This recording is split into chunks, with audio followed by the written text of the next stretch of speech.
All right, so let's start. This is one of the last topics associated with common emitter amplifier. We had already seen lower cutoff frequency, so let's look at the upper cutoff frequency of the common emitter amplifier. All right, so this is the amplifier schematic that we've been looking at, and since we are talking about small signal response, so we convert that into a small signal equivalent circuit, which we have over here. And then what we do is, after converting it, we replace this by our complete hybrid pi model. So this is the circuit that we obtained then. And in this case, what we have done, as you can see here, I've removed the coupling capacitors. All the coupling capacitors have been removed. Why? Because the coupling capacitors are of fairly high magnitude in microfarads, and the frequencies that we are talking about are very high. And at that frequencies, all these capacitors act as virtually shorts. So what we are left with is our amplifier schematic with basically two capacitors associated. These are transistor capacitances, C pi and C mu. And we have the usual rest of the circuit here.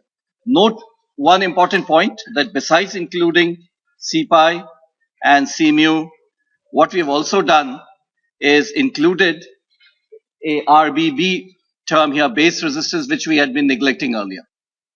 We had been neglecting earlier. Why? Because we said RBB is maybe a factor of 10 or so smaller than R pi, and in that case, maybe it does not contribute that much when we look at gain and other parameters here. But in this case, when we are looking at frequency response, RBB plays a very central role. Without that, you will not get a proper estimate of the cutoff frequency, which we'll see in a minute here. All right, so that's the amplifier schematic that we have. And if you recall, we have several methods for finding out how this particular amplifier behaves. One particular method is we go to the transfer function. We write down the transfer function for this particular circuit. What I'm going to do again is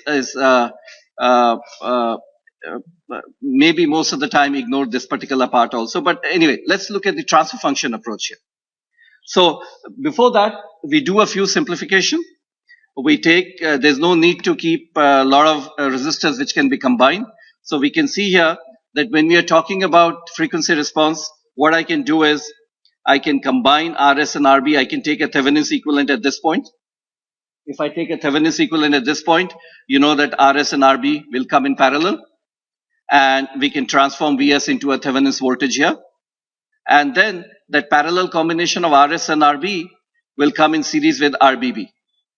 All right, so if you can see that, then what we are going to do is take these three resistors, RS, RB, and RBB, combine them into one single resistor, which I'm calling it as RS dash. Okay, and similarly, RC is there and RL is there. We'll combine them into one single resistor, RC parallel RL here, and we'll just call it RC dash. All right, so with that, the circuit becomes simpler. So we have RS dash here, and we have R pi, C pi, C mu, GM, VBE. VB is the drop here, and we have RC dash here.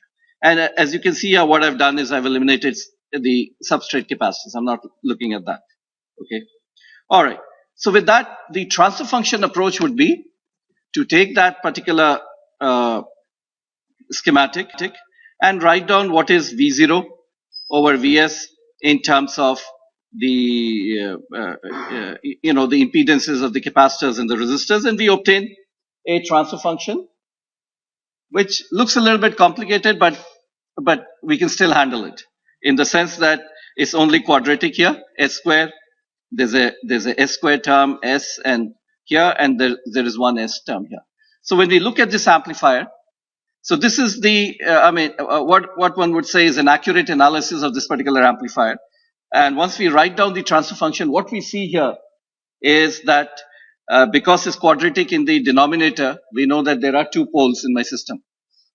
There are two poles in my transfer function, and an s here, which means that there is a zero. So 2 poles and 1 0 is what I have in my transfer function. And all of it will in some way contribute to the frequency response.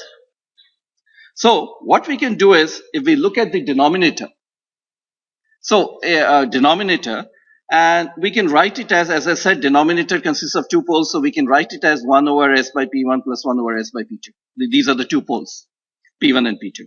And obviously one can expand it and write it like this. Now, one can take here a quadratic, factor it, find out the P1 and P2.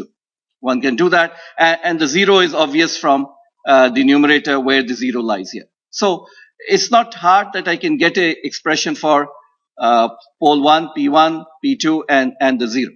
And on that basis, then talk about what the frequency response is. Fortunately, what happens is, in many of these systems, there is, out of this P1, P2, and a 0, there is often one pole which is dominant. In the sense that the frequency of, which we will assume, let's say, frequency of P1 is much smaller than frequency of P2. Okay? And similarly, the frequency associated with this pole is much smaller than the frequency associated with the, with the 0 here. So with that in mind, what I'm going to do is assume a dominant pole P1. And in that case, if you look at this expression here, I can write this dominant pole P1 means P1 is much smaller than P2. So I can approximate this expression here as 1 plus S by P1 only and write it as S square P1 P2. Still keep that. Okay, because P1 is much smaller than P2. So this, I'm allowed to do that here. And then what happens is it becomes very easy to find out what the dominant pole is. Once I've assumed a dominant pole and I write it like this, P1. So as you can see here, P1 is simply the prefactor of the S term here. If I compare this expression with this one over here, P1 is simply the prefactor here. Whatever is the term associated with S, that becomes my P1. So it's very easy to find out. Once you assume a dominant pole, I don't have to factor and all that. Very easy to find out where is the dominant pole P1. Not only that, once I know the dominant pole P1 and P2 also I know because that's the prefactor associated with S square. So I know P1 and P2 also. And thereby, since I've already found P1, I can also find an expression for P2. And therefore, I have the first dominant pole and the next pole as well. And the 0 is very obvious from here. 0 is obvious. All you do is equate it to 0 and you get the value for wherever the 0 term is. So in a way, then I'm able to get P1, P2, and the 0 by assuming a dominant pole approximation. And it just simplifies my results here. So I get an expression for P1. And as I said, I get an expression for P2. Now, these expressions are accurate only if I indeed have a dominant pole. So I'm making an assumption that I have a dominant pole, obtaining an expression P1 and P2. And then what you do is you go to your circuit and you look at these values, you compute P1 and you compute P2. And if you find P1 is indeed much smaller than P2, then your dominant pole approximation is valid and you have fairly correct values or accurate values of P1 and P2. And the right half 0 is GM by C mu, equating this to 0 here. Now, since we have made a dominant pole approximation, it means that this is the place where my amplifier's frequency response will start to degrade at this particular frequency, because this occurs at much higher and this also occurs at much higher. So both of them occur at much higher frequencies here. So my 3 dB frequency then, omega, simply becomes equal to P1, approximately equal to P1, and I end up getting a expression. So omega h is this much here, and frequency would be 1 over 2 pi of this particular value. So that's how we end up obtaining an expression for upper cutoff frequency of the amplifier that we have here, using the transfer function approach and assuming a dominant pole. All right. If it's not dominant, then I have to consider P1 and I have to consider P2 and then do a more detailed analysis here. And as I said, most of the time, indeed, these are not bad approximations. So that's one way of approaching and obtaining the 3 dB cutoff frequency here. The other approach is what we talked about, is that we look at one capacitor at a time and we talk about the open circuit time constant approach. in the sense that we say, well, we are going to find out the time constant associated with C pi. And then we'll find out the time constant associated with C mu. Once we try to find out with C pi, we'll keep this as open. And once we try to find out the time constant associated with C mu, we'll keep C pi open here. So our idea is that the 3 dB cutoff frequency is 1 over time constant associated with C pi. Note that this R pi and this R pi is not the same. C pi and what R pi, capital R pi, is the resistor, effective resistance seen by C pi. Okay? And R mu is the effective resistance seen by our C mu here. So once we find out these two time constants, we sum them up and we say 3 dB frequency is simply the 1 over 2 pi, the sum of the time constants. That's another simplified approach here. So let's do that. This is a relatively simpler here. So what all that we have to do is find, when we keep C pi, we remove C mu from the circuit and we are left with here. And what we remove the source here, we are trying to find out what is the resistor seen by C pi here. And you can see the resistor seen by C pi, effective resistance seen by C pi is simply Rs dash parallel R pi. We short this particular source and that's the resistance seen by by my capacitor here. So that becomes my expression for R pi. R pi parallel Rs dash here. All right. The resistor seen by C mu is a little bit more complicated. It's not simply that I can say, well, simply looking at the circuit is a little bit harder to calculate. And so what I do is, then I will remove C pi from the circuit. I'll remove the source from here. And I want to find out what is the net resistance seen by C mu. So what I do is, I remove C mu, I attach a source Vx, and find out what is the current flowing here. So I analyze my circuit, find out what is Vx by Ix, and that will give me the resistance seen between these two nodes here. See, the resistance seen by C mu is the resistance effectively between these two nodes here. So that's what I do. I remove C mu, I put a source here between Vx here, and find out Vx by Ix. So I have to do the usual circuit analysis. And from there, here is an expression for what R mu is. All right. So I'll not go into the details of how one goes ahead. It's a simple circuit of doing that here. So with that, then we sum up the two time constants and we have obtained an expression for a 3 dB cutoff frequency, upper cutoff 3.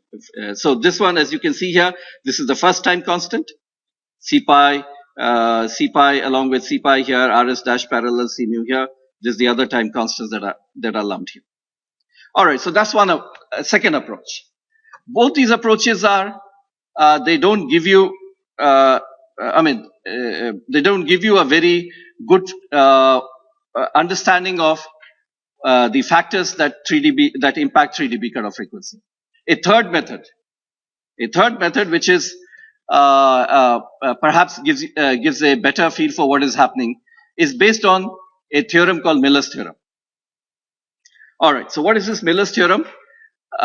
So let's say I have an amplifier here, and between the input and the output nodes, I have a capacitor which is connected CF. Now, when you have a capacitor connected between the input and the output node, what it does is it complicates our analysis. If you go back and see, for C pi, it was fairly easy to find out what the effective resistance was. For C mu, which is connected between, this is the input side here and this is the output side here. C mu is connected between the input and the output. And the calculation of effective resistance was a little bit more complicated. It was not obvious what the value was. Okay. And so what we are trying to do is take this capacitor C mu that is connected here between these two nodes. And Miller's theorem says that you can take this capacitor out and replace it by two capacitors. One capacitor connected at the input side and another capacitor connected at the output side. So you can take this capacitor out and replace it by two capacitors. So let's look at how Miller's theorem is saying that the two things are equivalent here. So equivalent in the sense that when I look at from the input side, my currents, the relationship between currents and voltages remain the same. So if I look at this particular circuit, note that there's a current which goes in, and the current will be equal to sum of current which goes into my amplifier plus the current which goes here. So Miller's theorem is saying the same thing can be, when you look at it from the input side, the same effect can be there if you put a capacitor here. Similarly, from the output side, if I look at it, when I look at this current, some current will come from the amplifier and some current will go into CF. Miller's theorem says, well, the current that goes through CF is equivalent to if you put a capacitor at this particular point here. Okay, so let's see how we can do that here. So let's see for the input side here. So input side here, there's a current which goes here. There's an input current which is fine, which stays as it is. So there's a current which goes into my capacitor, which is Vn minus V0 by 1 by j omega Cf. That's the impedance of the capacitor, and this is the current that goes in. I can take this expression and I can write it as follows. I can take, if you look at it, I can take V in out. V in out, if you take V in out, what you'll be left with is 1 minus V0 by V in. And V0 by V in is the gain of this amplifier. Alright, so the same current that you see here, I can write it as V in 1 minus AV and same j omega Cf. I can write it like this, and therefore what I can do is I can write the same current can also be obtained if instead of this capacitor here, I put a capacitor here with this magnitude which is equal to a different capacitor here, which magnitude as Cf 1 minus AV. Same current I get. As when I look at it from the input side, I cannot distinguish whether there is a capacitor here or whether there is a capacitor here of a different magnitude here. Cf 1 minus AV. The two are equivalent. Okay? So that's what Miller's theorem is saying. This capacitor, you can take it out and replace it by a capacitor at the input side with the value Cf 1 minus AV. Now this is interesting because it tells you, look at the capacitor here. You may have a small capacitor. You may have a small capacitor, but when you look at it from the input side, what does the input really see? It may be small, but the input sees the capacitors, effective capacitors, which is Cf 1 minus AV. Now gain of the amplifier may be 200, let's say. And we know that common emitter amplifier, the gain has a phase difference of 180. So it's minus 200. So if you have a gain of minus 200, right? If you have a gain of minus 200, this capacitance is only 1 pF. But what does the input actually see? The input sees Cf 1 minus 200. So it sees 200 pF. The input effectively is seeing a 200 pF capacitance. That's what Miller's theorem is telling you. A capacitance connected between input and output port gets multiplied by the gain of the amplifier. Effectively, if you ignore one here, then it gets multiplied by the gain of the amplifier. So that's, that was something that you wouldn't have gotten straight by looking at the poles and, effective resistances and time constants here. Miller's theorem is telling you the importance of the capacitance connected between input and output port. A very small capacitor will appear as a very large capacitor to the input side. Very high capacitance here, okay? Cf 1 minus AV here. Let's look at the other side here. So same way, if we look at the current flowing from the output port here, the current flowing here is V0 minus V in 1 over j omega Cf. So we take, in this case, V0 out. V0 out we take, and it becomes 1 minus V in by V0. So we write it as 1 minus 1 over AV and j omega Cf. And so the same current we can obtain by actually putting a capacitor here whose magnitude is Cf 1 minus 1 over AV. So when you look at it from the output side, the same capacitor Cf, I can take it out and put it between here and this particular node here with the value Cf 1 minus 1 over AV. And AV we are saying is large. AV is 100 or 200 or whatever, it's large. So 1 over AV is practically negligible compared to 1. So what it says is the same capacitor Cf, when you look at it from the output side, its value is simply Cf. If it is 1 pF here, it would appear as 1 pF from the output side here. Now, these are things perhaps which are a little bit confusing because we've been looking at transistors also. And we say when you look at a transistor from the base, you see R pi. When you see it from the emitter, you see R pi by beta. When you see it from the collector, it is R naught. So transistors, depending on where, at which port do you see, at emitter when you look at a transistor or the base or the collector, it appears as different things. Okay? And similarly, for example, this particular capacitor, when you look at it from the input side, it appears as a very large capacitor. When you look at it from the output side, it would simply appear as a 1 picofarad capacitor. Alright, so what we can do is then, this is what Miller's theorem then is telling us. This capacitor here if you see between input and output port, you can take it out and replace it by 2 capacitors. All right, so that's what we are going to do. This is our equivalent circuit, C mu, and what we are going to do is take C mu out. C mu is connected between the input and the output. Take C mu out and replace it by 2 capacitors here. One at the input side between here and here, and one at the output side between here and here. All right, so we'll use the Miller's theorem here, and this is what we obtain. C mu has been taken out, replaced by C mu 1 minus AV. What is AV? You should always remember AV is the gain between the two ends of the capacitor here. AV is the gain, this voltage divided by this voltage. Okay, 1 minus AV here, and C mu also appears here, 1 minus 1 over AV. There's a little bit of problem here now. The problem is that AV, we have replaced it by a capacitor, okay? C mu 1 minus AV and C mu 1 minus 1 over AV. This is not too bad. It doesn't create too much of a problem because we said AV is very large. AV is very large, so 1 over AV, well, is negligible compared to 1, so it's practically C mu. This creates a problem for me because C mu 1 minus AV. And note that we are talking about frequency response. We are talking about frequency response, which means my gain is a function of frequency. Gain is a function of frequency. So what kind of an element is this?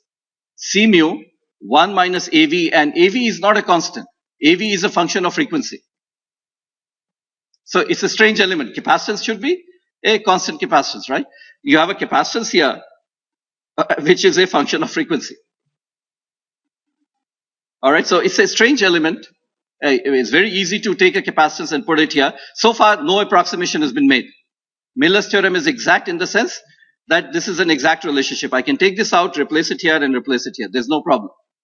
But in order to evaluate this capacitance, I need AV, voltage gain. And voltage gain itself is a function of frequency here.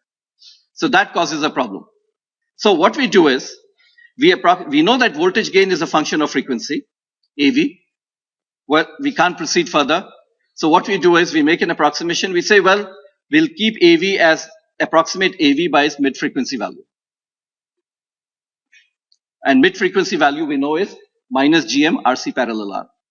So with that, then I get a capacitance which is C pi, C mu, 1 plus GM.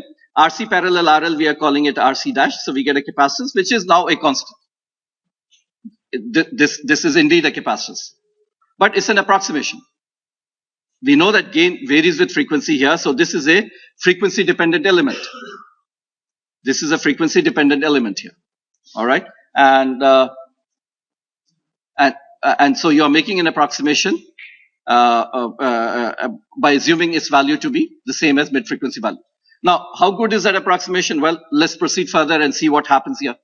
So once we make an approximation, this turns out to be C mu 1 plus GMRC dash. So it tells you that this capacitance gets multiplied by the gain here, GMRC dash here. This capacitance C mu stays as it is here. So now what we can do is we can add these two capacitors up. We have an effective capacitance on the input side, which is C pi plus C mu 1 plus GMRC dash. These capacitances, I've been neglecting CCS. Well, the net resistance seen by this particular capacitance here, the sum of the two, is obvious, RS dash parallel R pi. These two, well, if you want to keep CCS, fine. If you don't want to keep, that also is okay. So anyway, so these two capacitors are in parallel. We can add them up. And the net resistance seen by these two capacitances is RC dash. Why? Why is the net resistance seen by them is RC dash? Because note that when you're calculating impedances, you've removed the source here. There's no source here. And obviously, VB is 0 here. So this current is also 0 here. So that's the net resistance seen by these two capacitances here, RC dash here. So you compute the time constant, which is product of these two. And you compute the time constant, which is the product of these two. Add them up, and you get an expression for 3 dB frequency. Now, interestingly, the expression turns out to be the same. So for us, all three methods are the dominant pole approximation, gave us an expression for 3 dB frequency. The calculating 3 dB frequency using Miller's theorem also gives us the same frequency here. So all these approximations are giving rise to, none of them were exact methods. Because remember, the exact transfer function says there are two poles and a zero. And we've been neglecting the non-dominant pole and the zero. And all what we are saying is the frequency response is dominated by one single pole. And we are trying to estimate what that value of pole is. And we have done that using three different methods: Miller's theorem, open circuit time constant approach, and the transfer function approach here. All right. So the most convenient one for us is this one here, the Miller's theorem. Why? Because as you can see here, once you use the Miller's theorem, you remove C mu and put it at the input side and put it at the output side. The calculation becomes very easy. Because once we combine these two, you know that the effective resistance is simply Rs parallel dash R pi. Once you have combined these two, you know the effective resistance is simply RC dash. So the calculation becomes very simple. You calculate the two time constants and you add them up, and the upper cutoff frequency is simply 1 over whatever is the value here. So this is the approach. So our approach for finding upper cutoff frequency in any circuit would be the following. What we'll do is identify the capacitors. Identify all the transistor capacitances. Don't keep any coupling capacitors. Coupling capacitors are very high. They don't matter at high frequencies here. So remove all the coupling capacitors. Identify all the transistor capacitances. With each capacitance, you have to find a time constant. Okay, with each capacitance, you have to find a time constant. In this simple case, we are getting only two capacitors here. In more complicated circuits, you may end up getting 3 or 4 or 5 capacitors. With each capacitor, find a time constant, and then sum up all the time constants. And your upper cutoff frequency is 1 over 2 pi, the sum of the time constants. Now, in the calculation of time constants, if you see anywhere that there is a capacitance between the input and the output port, if you see a capacitance between input and output port anywhere, then what you can do is you can use Miller's theorem to transform that particular capacitor. You can break that particular capacitor into one capacitor on the input side, one capacitor on the output side. So Miller's theorem would make it easier for you to apply this particular approach here. If you don't use Miller's theorem, then C mu, which is connected between input and output port, will create a little bit of a problem for you in finding what the effective resistance is here. All right, let's see an example here. So this is an example of a common emitter amplifier with some values of R1, R2, RC, RE. And so, as I said, note that we can't neglect RBB. Because if you go back and look at this particular circuit here, if you look at this particular circuit and you look at this particular term here, RS dash, parallel R pi, C pi, and all that here. What is RS dash? If you go back and see what is RS dash is nothing but RB in parallel with RS in series with RBB.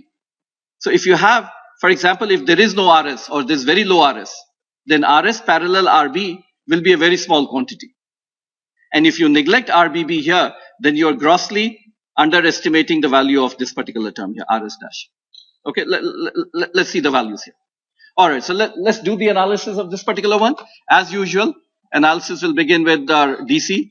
So we obtain an IC of 3.47 milliamperes, VCQ of 2.4 here.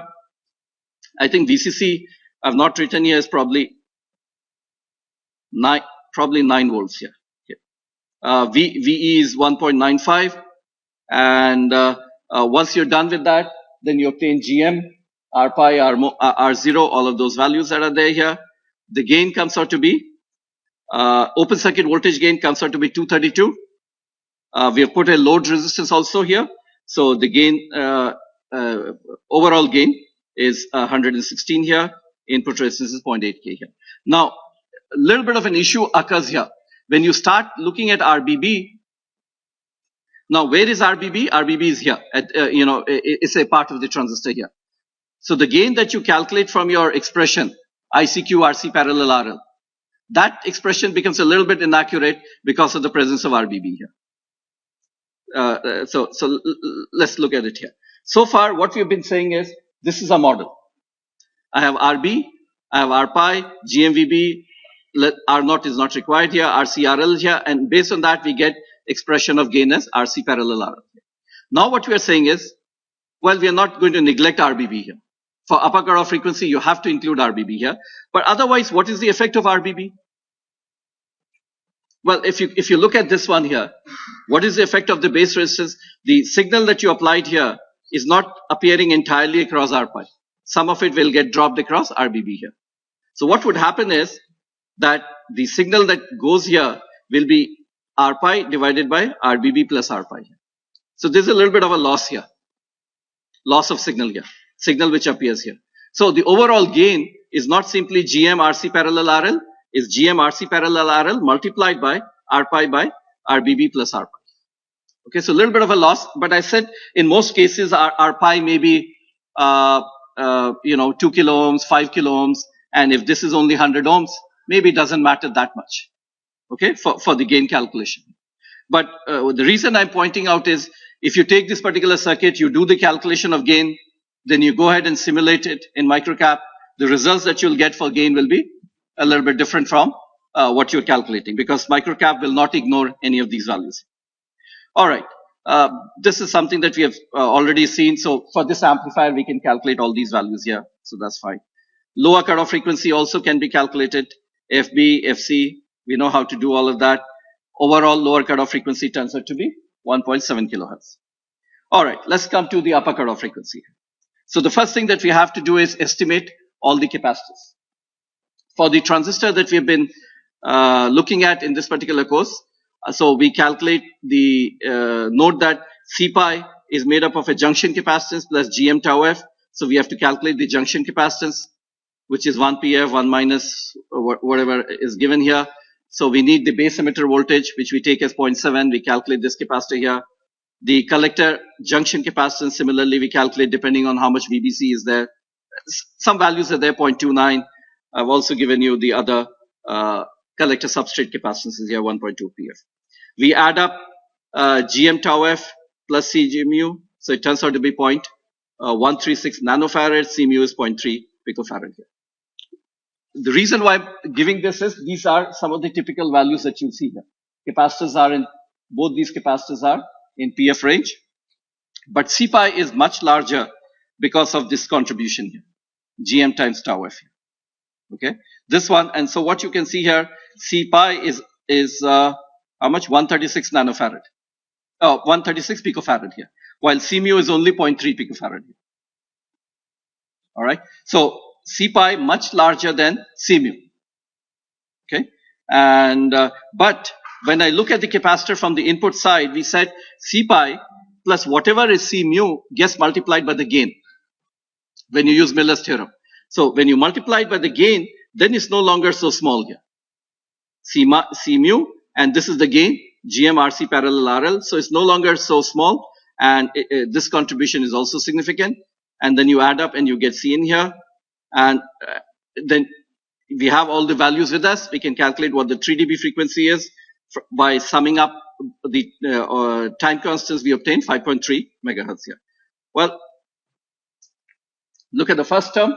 The contribution of the first term is 28 nanosecond. The contribution of the second term, 0.3 nanosecond here. What does this tell you? We obtain a 5.3 megahertz upper cutoff frequency. Our amplifier's frequency response will start degrading above 5.3 megahertz here. What is it determined by? The first term is the input time constant from the input side. Input side is where you have C mu, and because of Miller's theorem, you have C mu multiplied by this. This is the output side here. C mu plus CCS here, the other capacitor here. The upper cutoff frequency is dominated by the input side here. The time constant here is 28 nanosecond. The time constant here is only 0.3 nanoseconds here. So if you're looking for a way to improve the upper cutoff frequency, if let's say you want to double the upper cutoff frequency to 10 megahertz, then obviously the place where you have to go ahead and modify things are here. I have to take roughly 28 nanosecond and make it half, which is 14 nanoseconds.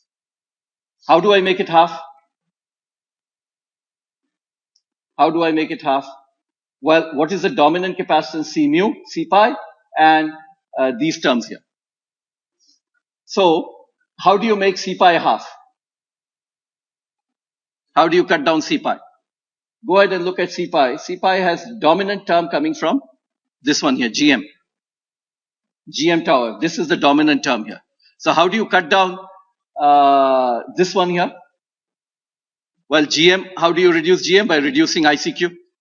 If I reduce ICQ, then GM is going to reduce. If I reduce ICQ by half, well, GM will reduce by half. Okay, GM is directly proportional to ICQ, so it will reduce by half. And my C pi will reduce approximately by half. Not only that, if I reduce GM, C mu is getting multiplied by GM also, this term. So this term will also reduce. So overall capacitors that you see here, I reduce by a significant amount, maybe by half. What happens to the resistors? What happens to the resistor? R pi will double. If I reduce ICQ by half, R pi will double. But maybe in this case, we have to look at perhaps it's not dominated by R pi, but it's dominated by RS dash term.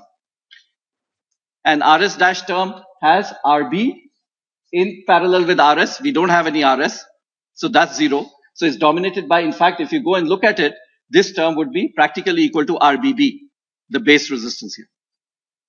This term is practically equal to the base resistance RBB. And therefore, if I neglected base resistance, this whole time constant would have been 0. If I don't include base resistance RBB, this whole time constant will become 0, and your FH will be, you'll determine FH only due to 0.3 nanosecond here, and that's totally wrong. So base resistance, what I'm pointing out, is central to estimation of upper cutoff frequency. It's central to determining how much upper cutoff frequency you get here. This resistor that you see here has a dominant contribution from the base resistance RBB.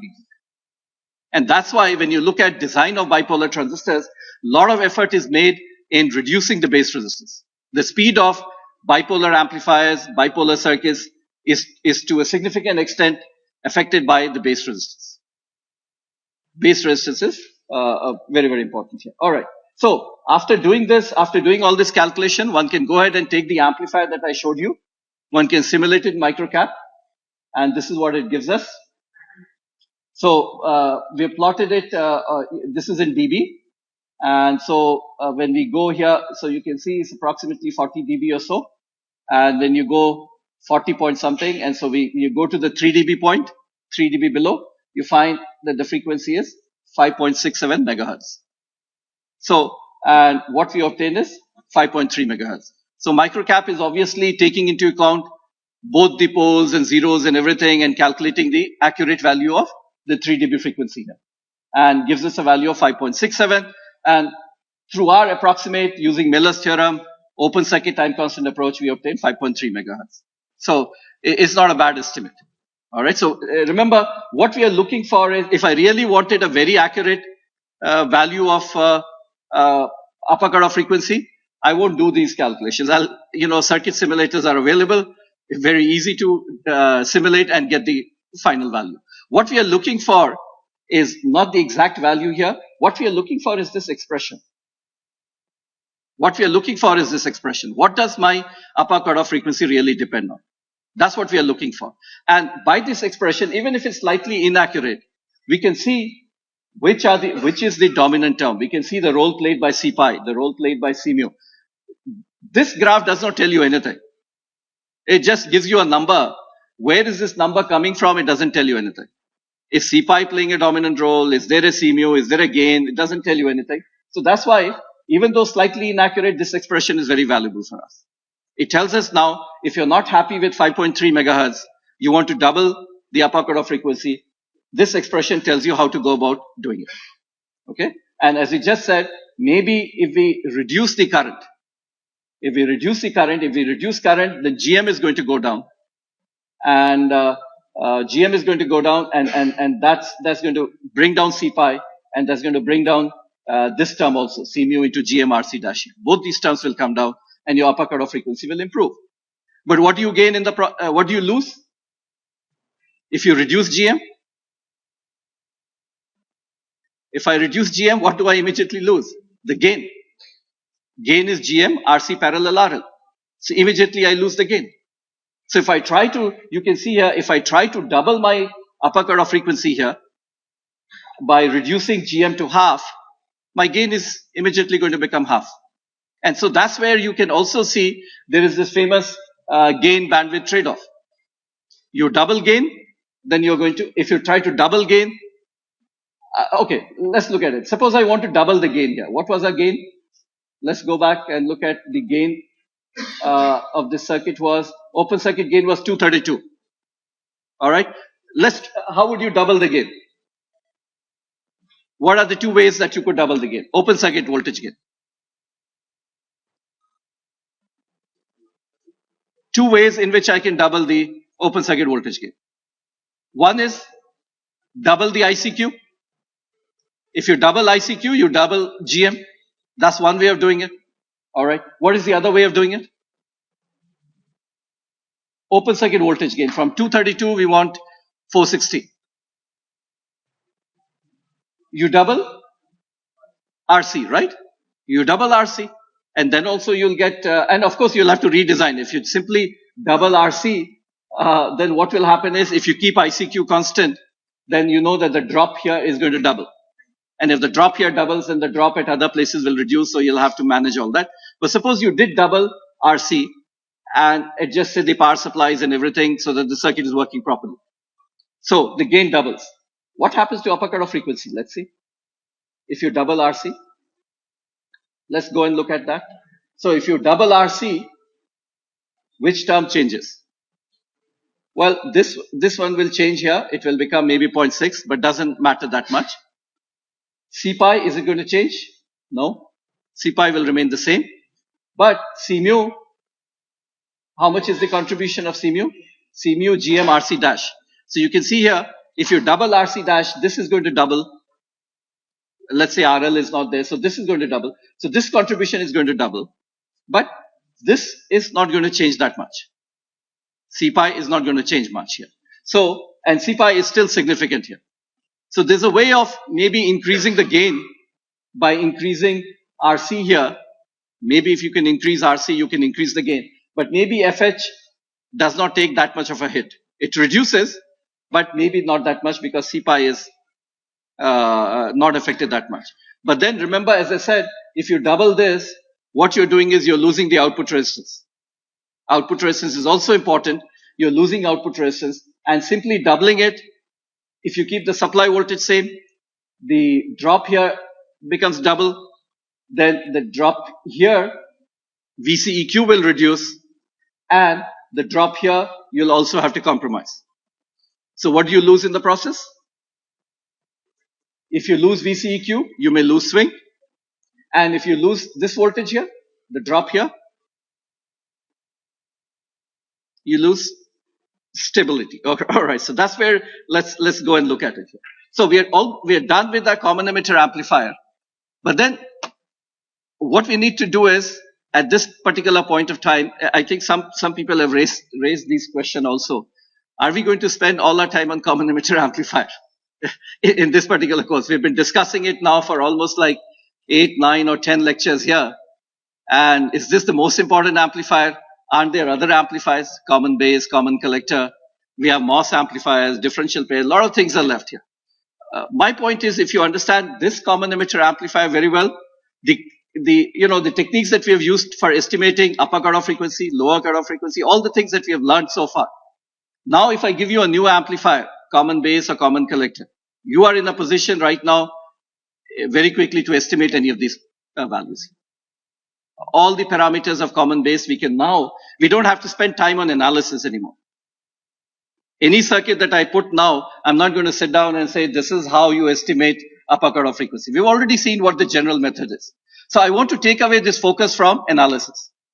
Working out numbers and finding out what the values are and all that. We know what the methods are now. And let's focus on now, what are the limitations of common emitter amplifier? So the first question that you should ask is, well, why do I want another amplifier? Aren't you happy with this common emitter amplifier? Is there a problem with it? So unless you point out what are the shortcomings of this amplifier, then only you will appreciate why the other amplifier why was the other amplifier invented at all? Why did somebody bother about common base amplifier? You don't invent things just because you can, right? So something is invented, common base or common collector, to overcome shortcomings of this amplifier. So this is the main amplifier which gives you gain, which gives you maybe not very good values of input and output resistance here. But this is the key amplifier here. Okay. So what are the shortcomings of this amplifier here? All right. So these are all the equations that you're familiar with. So let me quickly write it down. Okay. How many equations are you familiar with? First one.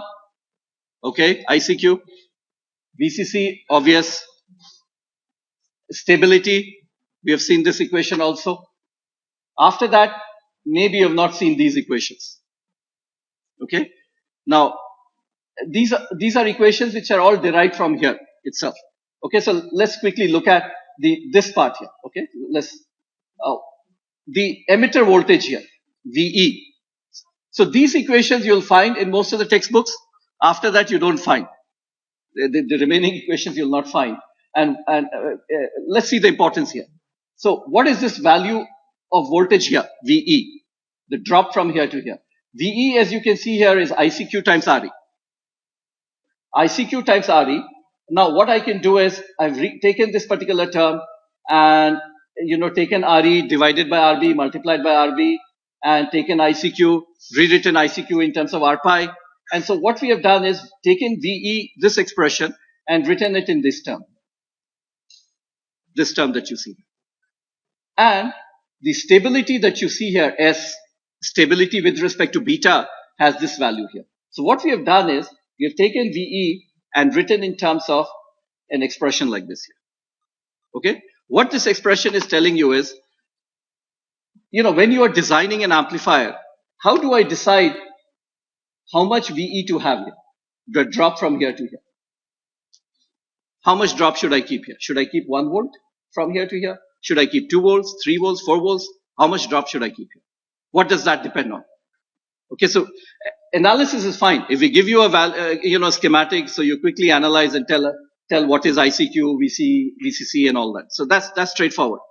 But remember, why are you doing the analysis? You're doing the analysis to understand a circuit, to check something. But somebody has to design it first, right? Somebody has to design the amplifier first before you can analyze it. So a more important task is to design. And when you are designing, how do you choose things? You have to make choices. So how do you choose something? So what I'm pointing out is that VE here, VE can be written as XB. XB is what? The ratio of RB by R pi. And S minus 1 into VT here. Okay. So can you see? So that's written in terms of stability. The other way of writing it is, suppose if you look at midsem, we'll discuss that tomorrow in more detail. Midsem and other. Suppose you are told, or from the problem, that beta is obviously going to vary, and as a result, the collector current is going to vary. So suppose from the problem you try to estimate that the kind of variation in collector current that you can tolerate is Y, let's say. Y is change in collector current divided by collector current. So like a percentage change in collector current. I can relate it to the change in beta and the value X, which is X is beta RE by RB.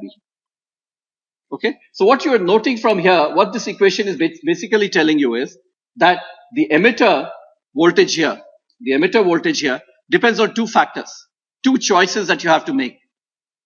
One choice that you have to make is RB by R pi.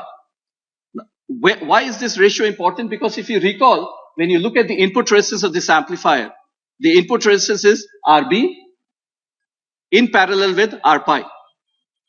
RB in parallel with R pi. Now you want input resistance to be high, so you don't want RB, to lower your input resistance. So you want RB to be high compared to R pi. So the issue is, how high do you want RB to be compared to R pi? That's a choice that you have to make. Nobody will tell you, what value to take here. So that's one choice that you have to make. What value of RB do I choose in comparison to R pi? The other one that you have to do is, how much stability do I want? How stable do I want to make my collector current with respect to variations in beta. How high is stability?